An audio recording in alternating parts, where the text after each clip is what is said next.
एक मिनट रुक जाओ।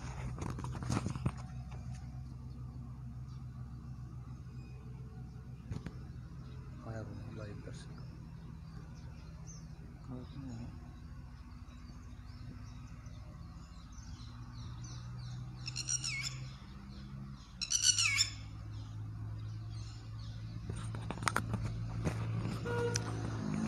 नमस्कार दोस्तों, मैं आपका अपना भाई सुनील बिरभान बात कर रहा हूँ। मैं आज अटल स्वास्थ्य केंद्र इसरवाल में आया हुआ हूँ एडीओ साहब से मिलने के लिए। यहाँ पर आपको दिखाएंगे कि मंडी में कैसे क्या बिक्री हो रही है, क्या नहीं हो रही है। तो अभी आपको मिलवाते हैं एडीओ साहब से। नमस्कार एडीओ साहब। ठीक है साहब, कैसे हैं? थोड़ा साइड में इधर रख लेते हैं। तो एडीओ साहब अपने दर्शकों को राम राम कर दो एक बार।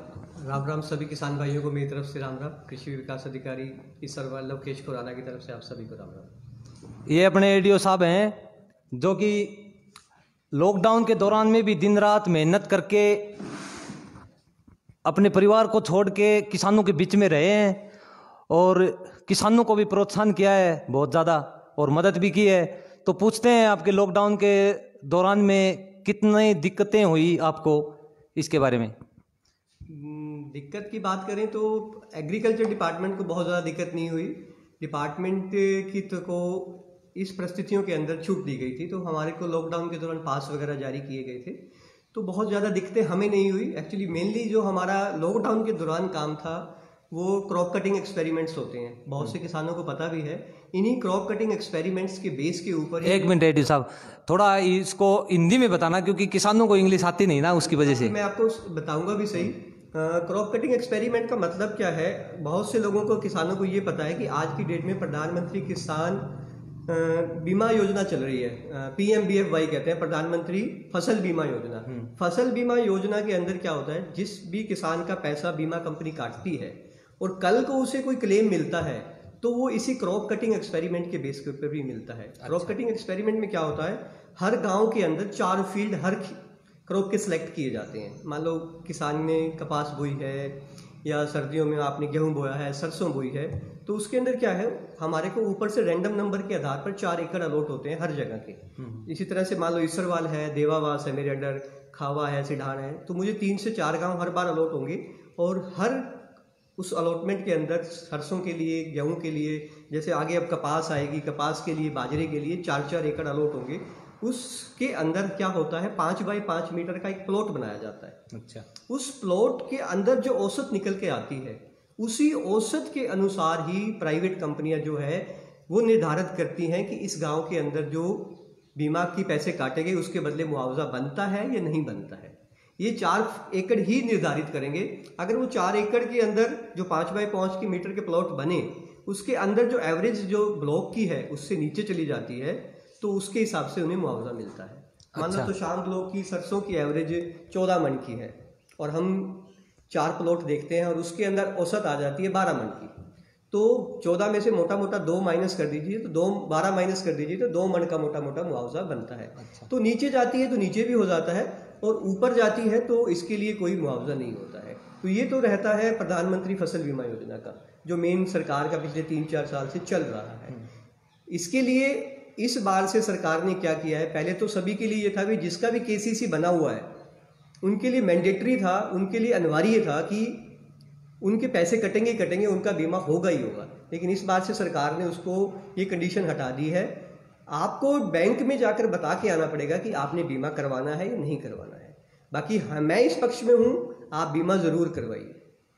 जरूरी नहीं है, हर बारी एक ना एक साल कभी ऐसा आता है जिसमें कभी ना कभी फसल खराब होती है। जैसे इस बारी अभी हमारे सबके ऊपर टिड्डी खौफ छाया हुआ है, खुदा ना करे आए, अगर आती है तो ये आगे अगर किसी ने बीमा करवाया हुआ है तो सरकार उसको, कंपनी उसको रिम्बर्स करती है। अच्छा, ये बताओ आप, जो कि जिसने KCC नहीं बनवा रखा है, तो वो कैसे उसको बीमा फसल का कैसे करवाए, उसके बारे में क्या है, एक क्रॉप सोन सर्टिफिकेट होता है। वो क्रॉप सोन सर्टिफिकेट एक परफॉर्मा है, वो लेकर आपको उसमें परफॉर्मा भरना पड़ता है, या तो वो पटवारी से आप साइन करवा सकते हैं या आप एग्रीकल्चर डिपार्टमेंट एडीओ से भी साइन करवा सकते हैं। उस साइन करवाने के बाद जो भी प्रीमियम है आप अपने नज़दीकी लगते किसी भी बैंक में जाके उसको भर सकते हैं और आपका बीमा वो शुरू हो जाता है। इसमें ख्याल रखने वाली बात यह है कि अभी जो फसल जिसमें मेन बीमा इस एरिया में होगा कपास और बाजरा है, और वो 31 जुलाई लास्ट डेट होती है। अखबारों में भी आता है, ऊपर नीचे भी हो जाता है। 31 जुलाई तक आपके प्रीमियम अगर कटा है तो आप इसके लिए वैलिड हैं। 31 के बाद फिर इसकी कोई वैलिडिटी नहीं रहती। तो सभी किसान भाइयों से अनुरोध है कि 31 जुलाई तक अपना फसल बीमा फोन आ गया कोई 31 जुलाई तक अपना जो भी फसल बीमा है वो सभी किसान भाई जरूरी रूप से करवाएं, ताकि आगे आने वाला भी टिड्डी का भी हो सकता है। ऐसा न करे भगवान के आए, लेकिन और भी कुछ नुकसान आपदाएं आती हैं किसान के, तो जिंदगी में आपदाएं रहती हैं। तो आप 31 जुलाई तक वो बीमा करवाने की कोशिश करें। और वो फार्म कहाँ मिलेगा एडीओ साहब? वो आप हमारे से ले सकते हैं, ऐसी कोई दिक्कत नहीं है। यहाँ फोटोकॉपी की दुकानों पे भी रखे हुए हैं, यहाँ भी मिल जाएंगे। अच्छा एडीओ साहब, ये बहुत से किसान से सुना है मैंने कि जो बीज आता है, और वो बीज के बारे में सुना है कि जो बीज आता है वो बीज अपना बोलते हैं कि गांव-गांव में जाके एडीओ साहब मुनादी करवाए, उसके बाद में लोगों को बीज मिले। ये क्या है क्या नहीं है, थोड़ा बताएं। अच्छा देखिए, हर सरकार की पॉलिसीज होती हैं।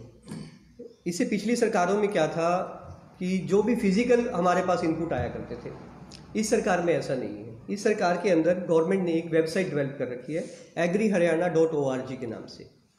आपको कोई भी बेनिफिट चाहिए किसी भी तरह का, वो सब उसके ऊपर मिलता है। agriharyana.org में आप जाएंगे, आप उसको ओपन करेंगे, वहाँ दो लिंक आते हैं। एक आता है स्कीम लिखा होता है, एक लिखा होता है फार्मर लॉगिंग, एक होता है डिपार्टमेंटल लॉगिंग। फार्मर लॉगिंग में आप जाइए, अगर आप पहले से रजिस्टर्ड हैं तो आपके पास एक पासवर्ड और एक आईडी होगा। अगर आप रजिस्टर्ड नहीं हैं तो उसमें एक नया किसान पंजीकरण का एक फॉर्म होता है, आप उस पर क्लिक कीजिए। जो जो डिटेल वो मांगेगा उसके ऊपर आपने उसको डिटेल डालनी है। डिटेल के अंदर आपकी पर्सनल डिटेल होगी, आपकी ज़मीन की डिटेल होगी और आपकी बैंक की डिटेल होगी। ये पूरा फॉर्मा भरने के बाद आपके रजिस्टर्ड नंबर पर एक आईडी और एक पासवर्ड आ जाएगा।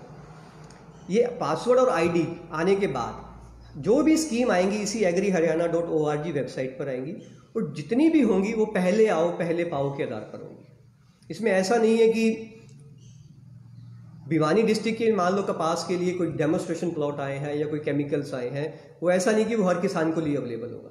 200 प्लॉट अगर निर्धारित किए हैं सरकार ने, तो 200 प्लॉट पहले आओ पहले पाओ के आधार पर होंगे। वो ऐसा भी हो सकता है भिवानी का शायद इसरवाल गाँव ही अकेला ले जाए, और ऐसा भी हो सकता है वो अलग अलग बंट भी जाए। जिसको पहले पता लगेगा वही उसमें अप्लाई कर सकता है। उसके बाद क्या है, उसमें जो कंडीशंस दी हुई होती हैं वो किसान अप्लाई भी करते हैं तो उसको पढ़ते नहीं हैं। मोस्टली मैंने देखा है लोगों ने अपने पासवर्ड कंप्यूटर वालों को दिए हुए हैं या वहाँ दिए हुए हैं, वो अप्लाई ज़रूर कर देते हैं, किसान से पैसे भी ले लेते हैं। सबसे बड़ी उसके अंदर क्या है, जब वो हमारे पास कागज़ लेके आते हैं उनके पास पूरे डॉक्यूमेंट्स नहीं होते। पहला चीज़ जो हमें चाहिए होती है वो होती है सरकारी दुकान से बीज खरीदा हुआ हो। सरकारी दुकान से बीज खरीदा हुआ नहीं होता है, वो प्राइवेट के बिल ले आते हैं, तो हमारे लिए बड़ी दिक्कत आती है, हम उसको पास नहीं कर पाते। तो सबसे पहले ख्याल रखें, आप जब अप्लाई करें आप उसकी कंडीशन को पढ़ें ज़रूर, सबसे बड़ी बात। चाहे एक बात बताओ एडीओ साहब, अभी आपने बताया ऑनलाइन अप्लाई करना पड़ता है, तो किसान भाई तो बहुत से ऐसे हैं जिनको ऑनलाइन का पता ही नहीं है, मालूम ही नहीं है, वो बेचारों के पास फ़ोन भी नहीं है उनके पास, वो ऑनलाइन अप्लाई कैसे करेंगे? देखो, ये गवर्नमेंट की पॉलिसीज हैं, इसके ऊपर मैं कोई कमेंट नहीं कर सकता। अच्छा। ये तो गवर्नमेंट ने देखना है कैसे करना है। ऐसा नहीं है, आज की डेट में हर फैमिली के अंदर एक ना एक जनरेशन ऐसी है जो मोबाइल या लैपटॉप्स या बहुत अच्छे तरीके से यूज़ कर रही है। आपने अपनी फैमिली के किसी ना किसी बंदे को मोटिवेट रखना है। अब जैसे अभी थोड़े समय के अंदर ही मुझे उम्मीद है बाजरे की कोई ना कोई स्कीम आएगी, हो सकता है गुआर की भी कोई स्कीम आ जाए। तो जब तक आप उस वेबसाइट को देखते नहीं रहेंगे और पहले आओ पहले पाओ के आधार पर नहीं करेंगे, काम नहीं बनेगा। आपका उसमें नाम आ गया, पहले आओ पहले पाओ के आधार पर हमारे पास लिस्ट आएगी। मान लो मेरे पास जितना एरिया है 5-6 गाँव, उसमें से कोई फार्मर है तो मैं उसको फ़ोन करूँगा, मुझे जो डिज़ायर्ड डॉक्यूमेंट है जो उसने अप्लाई किया है मुझे वो बिल ला के देगा, हम वेरीफाई करेंगे, सीधे उसके अकाउंट में पैसे आएंगे। इसके अंदर ये नहीं है, पहले बहुत से ऐसा भी रहता था कि यहाँ दे दिया, वहाँ ज़्यादा दे दिया, यहाँ कम दे दिया, ऐसा कुछ सिस्टम नहीं है आपकी डेट में। आप अप्लाई कीजिए, आपका नाम है, आप ले जाइए, हमारे को ऐसा कुछ वो नहीं है, लेकिन होगा पहले आओ पहले पाओ के आधार। अच्छा, जो कृषि यंत्र मिलते हैं, हाँ, वो भी इसी का हिस्सा है क्या? कोई इसी का हिस्सा है, लेकिन उसके जो एडीओ हैं वो अलग हैं। अच्छा। एक्चुअली उनकी अलग अलग स्कीम अलग अलग समय पे आती है। उसके लिए जो वेबसाइट है वो agri Haryana CRM crop residue management, उसके अंडर अभी भी निकले हुए हैं कुछ, और पीछे निकले थे, उनकी वेरिफिकेशन थोड़े टाइम पहले हो चुकी है। अच्छा, आप तो ये एज ए जर्नल एडीओ है। एडीओ भी 5-6 तरह के होते हैं। जैसे अभी आप फुवारा सेट की बात करेंगे तो उसके एडीओ अलग हैं, पाइपलाइन के एडीओ अलग हैं, तो अलग अलग काम बटे हुए हैं। हॉर्टिकल्चर, वेजिटेबल्स, ये सब अलग अलग डिपार्टमेंट में आते हैं। तो ये अपना एडीओ साहब कोई भी दिन भी मिस नहीं करता इधर, क्योंकि मैं भी बार बार देखा है इधर बरोबर लगातार मेहनत से काम करते रहते हैं। और मेरे ख्याल में 5 साल के करीब हो गए हुए आपको इधर, 5 साल के करीब हो गए।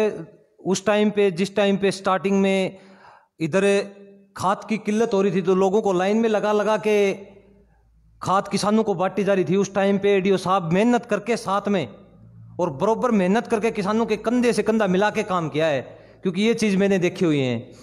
और दूसरा, अभी पूछते हैं एडीओ साहब से कि जो अभी अपने प्रधानमंत्री जी ने 20,000 करोड़ कुछ जो एकड़ का जो रुपए का जो रात, 20 लाख करोड़ का, हाँ, तो उसमें किसानों के लिए क्या दिया है उसने? अगर एडीओ साहब को थोड़ा बहुत कुछ है तो बता देगा, कोई दिक्कत नहीं। किसान जो योजना है पिछले साल सर मोदी साहब हमारे प्रधानमंत्री जी ने शुरू की थी, मेनली तो उसका ही बेनिफिट किसानों को अभी तक उसमें मिल रहा है। बाकी कुछ और अभी आएगा, अभी प्रॉपर गाइडलाइन नहीं है उसमें, अब किसानों के लिए क्या है क्या नहीं है वो धीरे धीरे आता रहेगा। बाकी PM किसान योजना जो है पिछले साल 31 जनवरी 2019 को हमारे आदरणीय प्रधानमंत्री जी ने उसको घोषणा की थी। उसके अंदर क्या है, थोड़ी सी कंडीशंस हैं, मैं आपको उस कंडीशंस के बारे में अभी भी बता देता हूँ। उसमें क्या है कि घरवाला, घरवाली और 18 साल से नीचे के बच्चे को एक फैमिली माना गया है। अगर इनके नाम कोई ज़मीन है, ठीक है, इन तीनों में से जिसके नाम की ज़्यादा ज़मीन है वो इसके लिए अप्लाई कर सकता है, बशर्ते कि उसकी ज़मीन 31 जनवरी 2019 तक होनी चाहिए। 1 जुलाई 2019 से पहले पहले उनके नाम वो ज़मीन होनी चाहिए। ऐसा ना हो कि उसके बाद उनके नाम वो ज़मीन हो। इस तक आपकी कंडीशन है। 18 साल से ऊपर कितने भी हैं, अलग फैमिली काउंट होगी, वो मैरिड है अनमैरिड है, उससे कोई लेना देना नहीं। उसमें राशन कार्ड का वगैरह वगैरह कुछ लेना देना नहीं चाहिए, बैंक की कॉपी चाहिए, आपकी फर्द की कॉपी चाहिए, जिसके अंदर साइन और एक फॉर्म लगता है जिसके अंदर आपको कुछ चीज़ें डिक्लेयर करनी पड़ती हैं। आपके नाम ज़मीन भी है और लेकिन अगर आप 10,000 से ज़्यादा की पेंशन ले रहे हैं तो आप इसके लिए एलिजिबल नहीं है। आपके नाम ज़मीन है लेकिन आप डॉक्टर हैं, लॉयर हैं, आर्किटेक्ट हैं, किसी प्रोफेशनल बॉडी से जुड़े हुए हैं, आप नहीं ले सकते। तो कुछ चीज़ें हैं जिसको इंक्लूड ना करके हटाया गया है। जो हटाई गई चीज़ें हैं उसमें यही है, डॉक्टर हो गया, इंजीनियर हो गया, ये ना हो, आपकी 10,000 से ऊपर कोई पेंशन ना आती हो, आप कोई क्लास 1, क्लास 2, क्लास 3 अधिकारी ना हो, कोई परिवार में जिला परिषद जैसा कोई मेंबर वगैरह आप हो, ये सब चीज़ें उसके अंदर हटाई गई हैं। अच्छा, ये एडीओ साहब आपका कहने का मतलब ये है कि जो किसान खेती पे ही निर्भर है ये बेनिफिट उसी को मिलेगा? बिल्कुल, जिसके नाम ज़मीन है उसी को मिलेगा। ज़मीन आपके नाम, मैंने तारीख बता दी है, उस तक होनी चाहिए।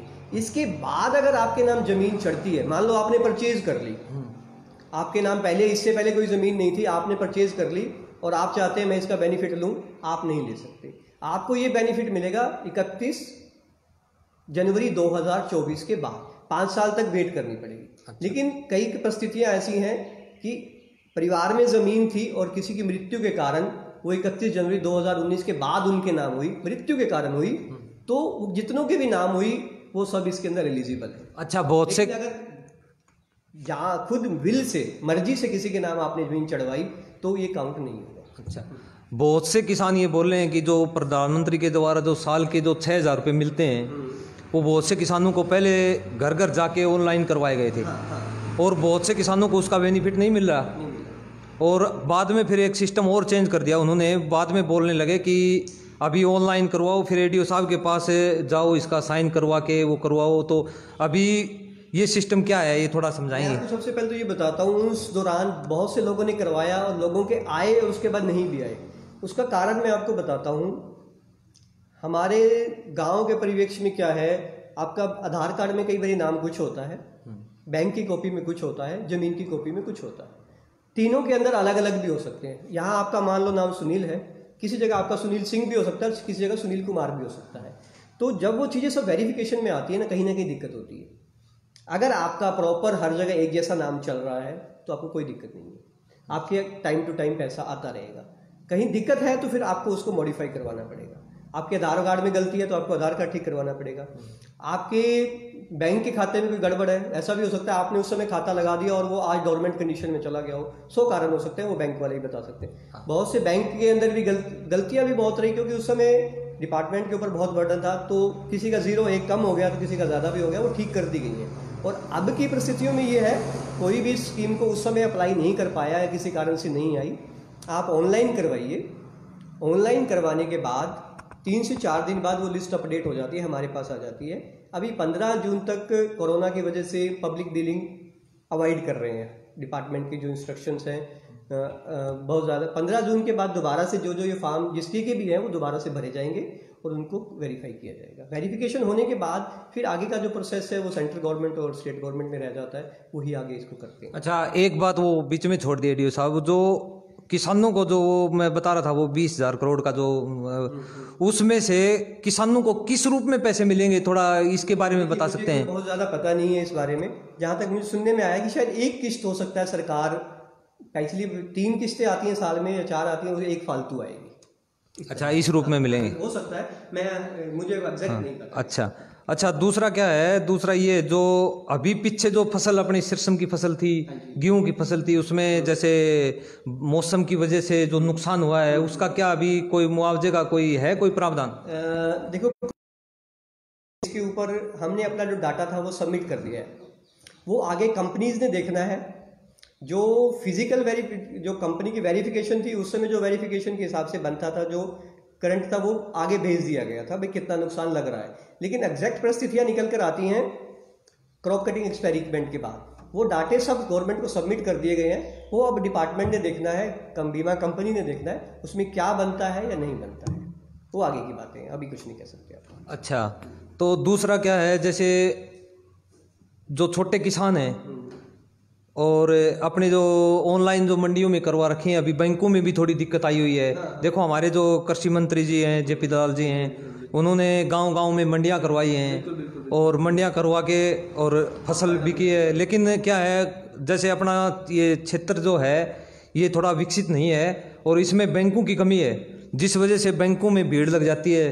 अभी आपको पता ही है कोरोना की वजह से, और किसान 10-10 दिन तक बैठ के आते हैं और यहाँ के जो 10-10 दिन प्रॉब्लम हो जाती है। अभी गर्मी का मौसम है तो जो छोटे किसान के ऊपर जो और कोई आमदनी नहीं है बाहर की, अभी गर्मी के मौसम में कहीं पंखा लेके आना है, कहीं कूलर लगाना है, कहीं बच्चों के लिए कुछ लेके आना है, तो पैसे की थोड़ी दिक्कत हो रही है। तो पैसा तो सरकार ने डाल दिया और वो आपका भी काम नहीं है, वो आपके सिलेबस से बाहर का है। लेकिन इतने परेशान हो चुके हैं बैंक के, मैं सामने देखता हूँ, लेकिन अभी कंट्रोल हुआ है। तो हाँ, तो उसके बारे में आप कुछ सिस्टम बनाने में समय लगता है। आप ये सोचें कि कोई सिस्टम एक दिन में बन जाता है, ऐसा कभी नहीं होता है। मैं बड़ा अच्छा लगता है कि सरकार ऐसे सिस्टम बना रही है। पहले तो शायद आड़तियों तक ही कहानी फिक्स हो जाती थी, वहीं पर मिलते थे नहीं मिलते थे वो भी किसान को नहीं पता होता था, ठीक है। लेकिन अब क्या है, मिलते ज़रूर हैं, लेकिन एक बारी परेशानी है, सिस्टम बनते बनते आज नहीं तो कल हमारे मंत्री जी भी लगे हुए हैं, चीफ मिनिस्टर जी भी लगे हुए हैं, तो कभी ना थोड़े टाइम के अंदर मुझे उम्मीद है परिस्थितियां काबू में आ जाएंगी। आज नहीं तो अगले साल तक हो सकता है। अभी मैं भी देखता हूँ बहुत लाइनें लगी हुई हैं, हमें भी लगता है इस जो महामारी फैली हुई है इसके अंदर ऐसा नहीं होना चाहिए, फिर भी हो रहा है। क्योंकि वही बात है, आपने कहा कि सिलेबस हमारे अंडर ही नहीं है, हम कुछ नहीं कर सकते। बस यही है कि मुझे लगता है आज नहीं तो कल ये सिस्टम इम्प्रूव हो जाएगा। और ऐसा भी हो सकता है कि हरियाणा में किसानों के घर घर जाके भी पैसा दिया जा सकता है, कोई बड़ी बात नहीं है। आजकल भी डाकिये लोगों को घर जाके पैसे दे के आ रहे हैं, तो हो सकता है ऐसा भी हो जाएगा। हाँ, पोस्ट ऑफिस के द्वारा हाँ घर जाके दिया जा रहा है। अच्छा, दूसरा क्या है, वो जो आपको मैं पूछ रहा हूँ, वैसे तो पूछना चाहिए भी, जो कल वो जो थप्पड़ कांड हुआ था, नहीं मैं इस पे कोई कमेंट नहीं करूँगा। अच्छा, इस पे एडीओ साहब कोई कमेंट नहीं करना चाहता, और बिल्कुल सही है, जो भी है पता नहीं क्या वो क्या हुआ है क्या नहीं है, उसके बारे में हमारे को मालूम नहीं है, किसकी कमी है किसकी नहीं है, बरोबर है। पहलू होते हैं, हाँ तो एक पहलू देखा हाँ, जो आ रहा है। और वो तो देखो एक अपना जो अलग बात है, उसमें तो कोई लेना देना। ठीक है, एडीओ साहब अपनी तरफ से कोई किसानों को संदेश देना चाहते हैं तो दे सकते हैं। बस अभी तो यही संदेश दूंगा, इस महामारी के समय में थोड़ा सोशल डिस्टेंसिंग बना के रखें, जितनी अपनी केयर कर सकते हैं उतना कीजिए एक बारी, और कोशिश कीजिए कि अगर आसपास कोई बाहर से जहां इन्फेक्टेड रेड जोन्स हैं, कोई भी अगर ऐसा कोई आपको लगता है तो डिपार्टमेंट जो भी स्वास्थ्य विभाग है उसको जल्द से जल्द सूचित करें। अभी मेन कंसर्न यही है, अगर हम इस फेज से निकल जाएंगे तो कोई ऐसी बड़ी बात नहीं है, सब ठीक हो जाएगा। और समय हमेशा बदलता रहता है, ये भी बदल जाएगा। भाई अभी कहूँगा अपने आप ख्याल रखें, स्वस्थ रहें और मस्त रहें। अच्छा एडीओ साहब, पूरा देश लॉकडाउन में चल रहा था और उसके बावजूद किसान सोशल डिस्टेंसिंग बना के और खेतों में काम कर रहे थे। सबसे बड़ी बात यह है कि ये मान के चलो जो पढ़े लिखे जो लोग हैं ना, उनसे भी ज़्यादा समझदारी में अपना खेतों में काम करके फसल टाइम से निकाल के और मंडियों में भी दिया है। तो हम किसानों से तो शिक्षा ले सकते हैं, इतना बड़ा काम है। बिल्कुल ले सकते हैं और बहुत अच्छा काम किया है किसानों ने भी, और मैं सरकार को भी बहुत धन्यवाद दूंगा इसमें। सोशल डिस्टेंसिंग कहाँ हट सकती है जब किसान समाज बेचने के लिए जाता है, मंडियों में जाता है। और इस बार सरकार ने ऐसा किया कि हर 2-4 गांव के ऊपर एक मंडी दे दी गई है। किसानों ने अपना काम किया, सरकार ने अपना काम किया, तो कुल मिला के बहुत अच्छा निकट गया ये। ठीक है एडीओ साहब, धन्यवाद, थैंक यू।